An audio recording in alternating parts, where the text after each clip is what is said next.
Assalamualaikum warahmatullahi wabarakatuh. Perkenalkan nama saya Rizky Putra, C1C212117, Prodi Akuntansi.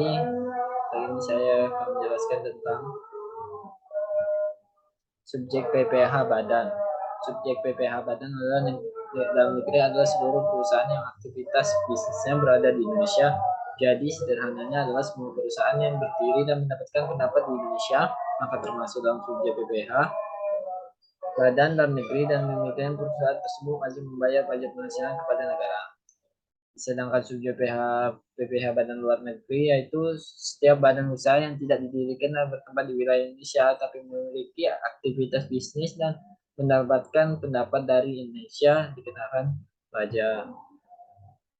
Objek pajak PPH adalah objek pajak penghasilan badan meskipun tidak berasal dari penghasilan badan itu sendiri. Macam-macam terdirinya yaitu bantuan atau sumbangan dari perusahaan, yang kedua dana hibah perusahaan, yang ketiga pewarisan, yang keempat penggantian atau imbalan, yang kelima setoran tunai, dan yang keenam penghasilan lainnya.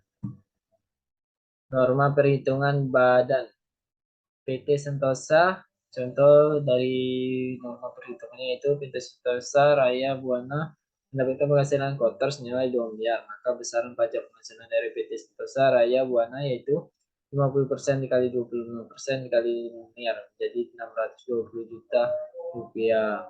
Namun selama periode tahun 2019, PT Sentosa Raya Buana telah menyetorkan pajak penghasilan karyawan ke kas negara senilai 100 juta rupiah dan pajak PPH pasal 23 senilai 200 juta rupiah, maka pajak penghasilan turutan PT Sentosa Raya Buana yaitu 625 juta dikurang 100 juta dikurang 200 juta menjadi 325 juta.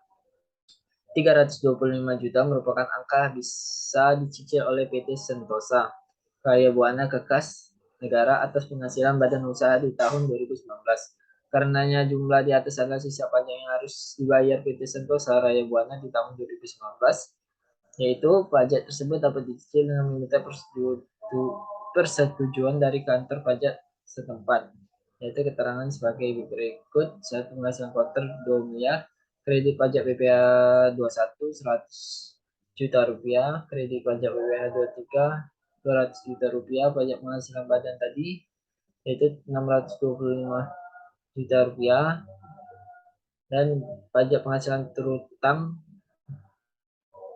dikurang pajak penghasilan badan kurang kredit PPh 21 kurang kredit PPh 23 menjadi 325 juta rupiah. Pembukaan PPN badan terdiri dari wajib orang pribadi maupun kegiatan usaha, wajib pajak dikecualikan, dan kewajiban menyelenggarakan pembukaan. Yang ketiga, pembukaan atau pencatatan tersebut harus diselenggarakan dengan memperhatikan itikat baik dan mencerminkan keadaan kegiatan usaha yang sebenarnya.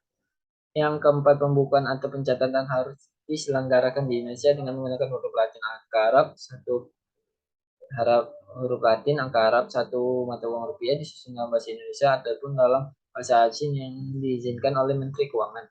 Pembukuan diselenggarakan dengan prinsip taat asas dan sel akrual dan sel kas. Perubahan terhadap metode pembukuan dan tahun buku harus mendapatkan persetujuan dari Direktur Jenderal Pajak. Pembukuan sekurang-kurangnya terdiri dari catatan mengenai harta, kewajiban modal, penghasilan, dan biaya, serta penjualan dan pembelian sehingga dapat dihitung besarnya pajak yang berutang.